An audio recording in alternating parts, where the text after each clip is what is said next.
حضرت عمر بن خطاب کی رات کی گشت اور یتیموں کی خبر گیری۔ حضرت عمر بن الخطاب جو رسول اللہ کے جلیل القدر صحابہ میں شمار ہوتے تھے، اپنی بے مثال عدل، رحم دلی اور رعایا کی خیر خواہی کی وجہ سے تاریخ میں ایک روشن مقام رکھتے ہیں۔ ان کا دور خلافت انصاف اور انسانیت کی ایک اعلیٰ مثال تھا۔ ان کی زندگی میں کئی واقعات ایسے ہیں جو ان کی خدمت خلق اور عاجزی کو ظاہر کرتے ہیں۔ انہی میں سے ایک مشہور واقعہ پیش خدمت ہے جو ان کے رعایا کی خیر خواہی اور یتیموں سے محبت کا ثبوت ہے۔ رات کا گشت یہ مدینے کی ایک پرسکون رات تھی۔ چاندنی بستی کو اپنے نور سے منور کر رہی تھی اور گلیاں سنسان تھیں۔ حسب معمول خلیفہ وقت حضرت عمر کے رعایا شہر کی گلیوں میں اپنے غلام اسلم کے ساتھ گشت کر رہے تھے۔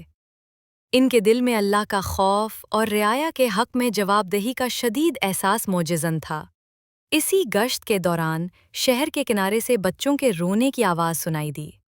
حضرت عمر کے رعایا فوراً اس طرف بڑھے اور ایک خیمے تک پہنچے، جہاں ایک عورت اپنے بچوں کے ساتھ بیٹھی تھی۔ بچے بھوک سے بلک رہے تھے اور ماں چولہے پر ہانڈی رکھے اور پھشا دل دہلا دینے والا منظر۔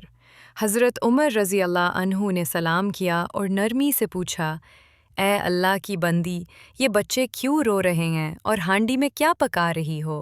عورت نے غم سے بھرپور آواز میں جواب دیا، یہ بچے بھوک سے رو رہے ہیں، ہانڈی میں صرف پانی اور پتھر ہیں تاکہ بچوں کو دلاسا ملے اور وہ یہ سمجھے کہ کھانا تیار ہو رہا ہے، شاید وہ اسی آس میں سو جائیں۔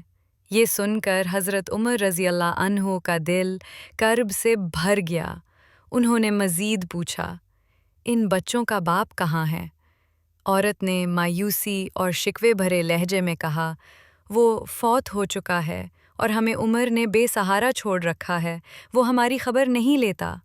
یہ الفاظ حضرت عمر رضی اللہ عنہ کے دل پر تیر کی مانند چبھ گئے، مگر انہوں نے اپنی شناخت ظاہر نہیں کی۔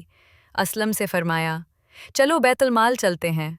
بیت المال سے سامان لانا حضرت عمر رضی اللہ عنہ بیت المال گئے اور آٹے، گھی، کھجوروں اور کچھ کپڑوں سے ایک بوری بھر لی، پھر خود ہی اس بوری کو اپنے کندھے پر اٹھا لیا۔ اسلم نے عرض کیا، امیر المومنین، مجھے دیجیے، میں یہ بوجھ اٹھا لیتا ہوں۔ حضرت عمر رضی فرمایا، قیامت کے دن میرا بوجھ تم نہیں اٹھا سکتے، آج مجھے خود ہی اپنا فرض ادا کرنا ہے۔ یوں وہ سامان اپنے کندھے پر اٹھا کر دوبارہ اس خیمے تک پہنچے۔ بھوکوں کو کھانا کھلانا۔ حضرت عمرانو نے اپنے ہاتھوں سے کھانا تیار کیا، آٹا ڈالا، گھی اور کھجوریں ڈالی، آگ جلائی اور خود اپنے ہاتھوں سے ہانڈی میں ہوا دی، یہاں تک کہ آگ بھڑک اٹھی۔ اسلم فرماتے ہیں، میں نے دیکھا کہ دھواں ان کی گھنی داڑھی میں سے نکل رہا تھا۔ جب کھانا تیار ہو گیا تو حضرت عمرانو نے خود بچوں کو کھلایا، یہاں تک کہ وہ سیر ہو کر ہنسنے اور کھیلنے لگے۔ بچوں کو خوش دیکھ کر ماں کے چہرے پر بھی مسکراہٹ آ گئی۔ عورت کی دعا اور حضرت عمر کی خاموشی۔ حضرت عمرانو نے عورت سے کہا، کل خلیفہ کے دربار میں آنا، انشاءاللہ تمہیں تمہارا حق دیا جائے گا۔